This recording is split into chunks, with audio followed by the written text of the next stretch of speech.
music production and some thoughts on aesthetics, the aesthetics of music.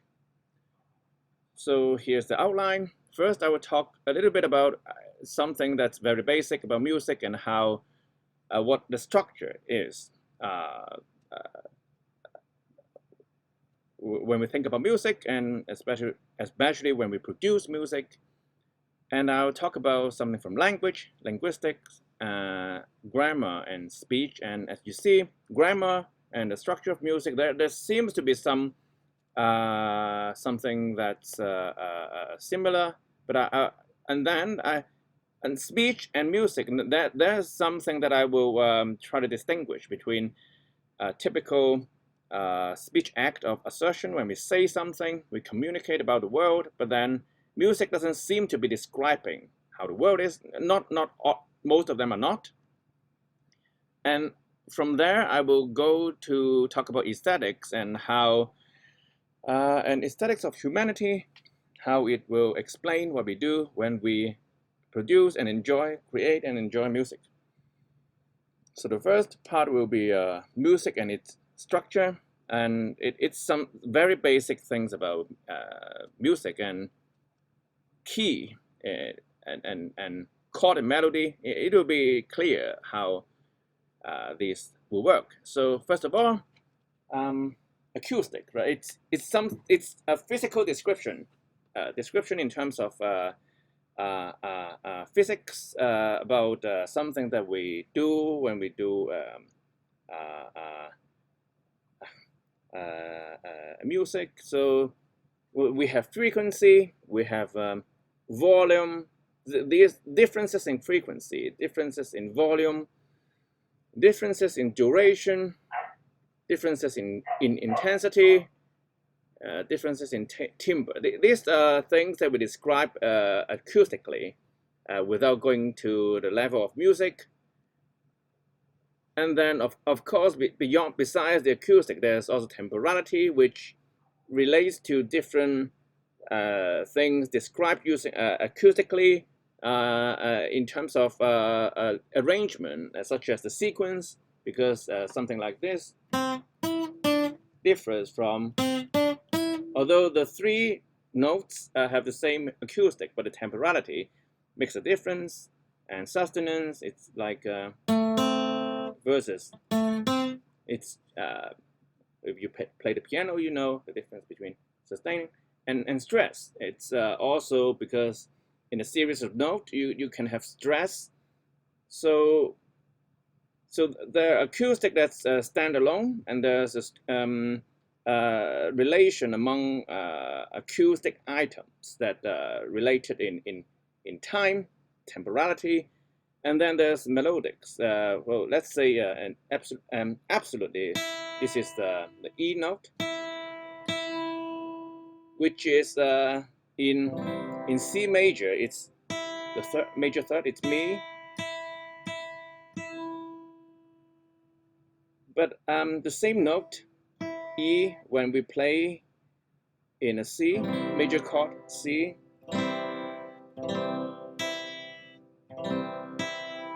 it gives you one kind of feeling, but when it's played in the G6, it seems to wait for resolve. It seems to wait for this. So the same note play against different chords, it gives you different feelings. And then of course there's a difference in key, because E in the key of C is a major the major third is mi, and then in major E that's that'll be the do, right? So so that's a very simple description of things that I guess all of us know about, and what I want to describe is that when we draw an analogy with language, different languages is like in different keys, and chords is like different context, and the melody is like different content. And I will illustrate that with the following. So let's say pragmatically, it's from language, pragmatics. It's so in a certain pragmatic situation, in a situation of in a conversation, when someone says he's an Asian, and when I am the salient object, when people know that we're talking about me, then he's an Asian, then you would, there's some whether he says something right or wrong, whether it feels right, it's one thing. But when it's Donald Trump who's the salient object, when you say the same thing, it's another thing. So different context, pragmatic context. When pragmatic contexts are different, the same utterance, the same sentence have different effect, pragmatic effect. So it's like the same when a sentence is similar to a note, acoustically identified, absolutely as E. So like before in a G6 chord, in contrast to a chord like that, it will be a discord. So it'll be strange. So it's a little bit like saying the same thing in different pragmatic contexts. You will have different. There are differences, pragmatic differences. If you, as illustrated with the example on the top, and sentences in English, there's phonetics, right? And the same sentence across different language. Let's say this in Mandarin, nigger. That's that one. That's what it means in Cantonese. But the same sequence of sound in English would have sounded like a racial slur. And I want to use that the same sentence, the same phoneme, the same phonetics. It's like the same absolute pitch, the same acoustically identified note. In C, it's a third, but in another key, it's a flat 5, and that's how notes in different keys would be like the same phoneme in sometimes in different languages. So, but then there's also these differences in terms of semantics, because when you want to talk about me, refer to me, semantically reference to refer to me, you use the English word Ray, or the Chinese word that I know that it's 3 Chinese characters, and that constitutes my name, Zheng Wai Lo. That's how it sounds in Cantonese, and in Cantonese, Cantonese is a form of Chinese, and the same melody. Let me see. Okay, me do. If it's in C, let me see, C minor, then it's but if it's in another key. So I want to point out the fact that if the semantic reference is to draw an analogy using keys as differences in languages, then if I want to refer to the same person, which is me, in English and in Chinese, that difference is like the difference between and this. So there's something that's constant across 2 keys or across 2 languages, which is the reference is me, and that's the relation between language and music. If I were to draw an analogy, but then there's, because when I use the object me, Ray, the person, as the constant across languages. Assertion is about the world, while expression, especially emotion expression, it's something else. So when we communicate, it's not only cognitive, it's not only about inducing thought in others, it's also about the affective aspect, the affect, the emotion, feeling, and even experience. So assertion, communication, we talk about information transmission. It's to go back to maybe in the animal communication, usually they signal whether food, whether nutrient, whether food, and of course more urgently would be the signal threats and for species survival. So those that understand the the sound that certain animals make, then they understand each other and they will avoid the threat and they will survive, something like that. And then the content of the assertion, the communication is propositional. It describes how the world is. Oh, there's a food over there, there's danger somewhere else. So it describes the world being a certain way. And emotion expression, it's not always about describing the world. And I think it's like when we share experience. Sometimes we talk in order not to tell others where the danger is. We just want others to share our experience. We talk about a certain event in order so that you will experience what I experience. And sometimes when we see other people do things, we will simulate in our mind what they're doing, and that's experience sharing. And when someone is suffering, we sympathize with other suffering. We a little bit like we feel their pains. It's a metaphorical way to put that, but we experience others' experience.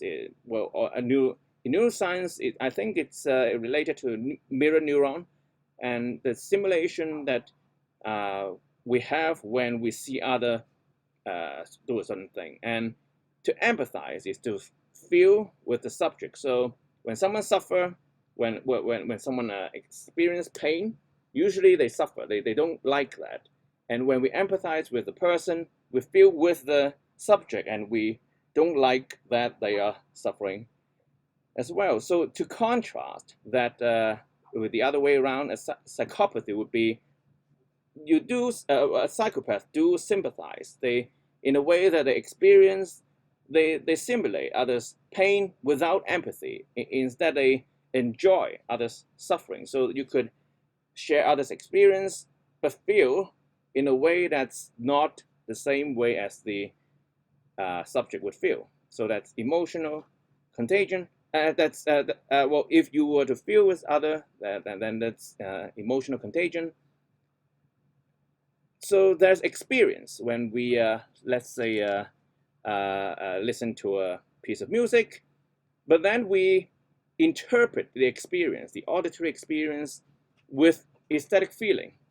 And that's, and in terms of feeling a certain way, some people simply call it aesthetic pleasure, aesthetic feeling. We feel towards certain objects through an experience a certain way, and that constitutes the beauty of that thing. If, of course, there's a criterion of whether that feeling is right or wrong, and whether there are something that's ugly that you ought not have felt a certain way. But if in a good cultivation of aesthetics, you develop your taste that way, or you may also have your personal taste when you interpret the experience. So in terms of music, it's just auditory sensation, and then through our education, we are guided in our appreciation about it's something like how we should feel towards a certain sound. And over time, we will cultivate our musicality. That's how I would think in terms of emotion expression, aesthetic feeling, aesthetic emotion towards experience. Because especially when given our experience, it's open how we are to feel, usually, not always. And that's where the personal element in aesthetics lies. And then there's aesthetics in relation to humanity. And then to draw the difference between language and music, you see it I would point out the difference in terms of difference in form and content. So isomorphism in language, Cheng Wai Lok, that's my name in translated. It's how it's written on my identity card in Hong Kong. But Zheng Wai Lok or Zhang Wei Le, in English it's Cheng Wai Lok, and Chinese is Zheng Wai Lok. So you can tell that when I pronounce them, there's something constant across the language.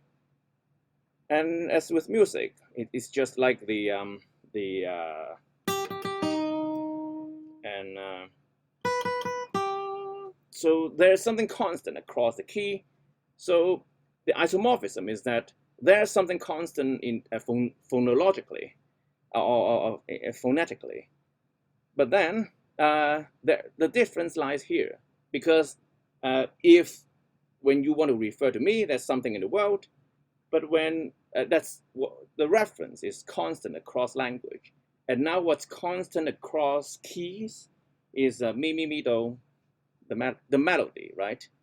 And the form, if mi, mi, mi, mi, do, if you think that that's a form of the melody, the form that's what's constant across keys. It preserves the key, but then we can refer to the melody as the opening of Ludwig V, Beethoven's Fifth Symphony. And while me, the person, if we were to draw the analogy, you can also use Ray, the name. That's my name, a Christian name.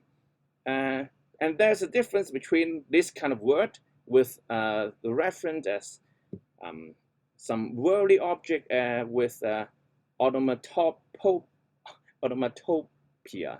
It's like meow and male. It's that's the word in English and the word in Chinese, Cantonese, and the way they sound correlates with something that we want to refer to, which is the sound that cats make. And there's something about performance when the speech act, to perform a speech act when we say something, there's something extra beyond only communicating what the world is, and there's also something that we do when we communicate, and that's a little bit like music, because if music is just a description of a world, how the world is, maybe if the sound only signals where the danger is, then we don't need to play the sound. We just say that the danger is there. We don't have to play a certain sound, and there's no enjoyment of the phonetic enjoyment. So and lastly, with the enjoyment of music, I think that in the end, it's about the person, the author, the author, and his or her aesthetic competence. The author and the performer, of course, in classical music, it's typically two or even three, and the conductor, of course, the three person at least, his or her humanity, because the cultivation of musicality, it's a human effort. So it's about our humanity, and when we enjoy music, we appreciate the artist. I think in the end, that's what we do. Of course, that's arguable whether we can take away the artist and only enjoy the work. So it's in the end an aesthetic feeling towards his artwork, or maybe we appreciate the artist through his artwork, and we appreciate his artwork through our sensory experiences. And I think a special case is jazz, and there's some sort of spirituality going beyond that. Someone seems to be led by something beautiful, and it goes on across temporality, and to appreciate that, you really have to not only enjoy the phonetics. It goes beyond the acoustic, the phonetics, and I think you get in touch with the spirit of the person through the performance. So yeah, that's it. And so a little summary. I talk about music and its structure, how it goes from the acoustic description to the melody, and how it differs across keys. And I draw the analogy between differences in keys and differences in language. And what seems to be constant across keys and across language would be the melody and the worldly objects, the person or the fact.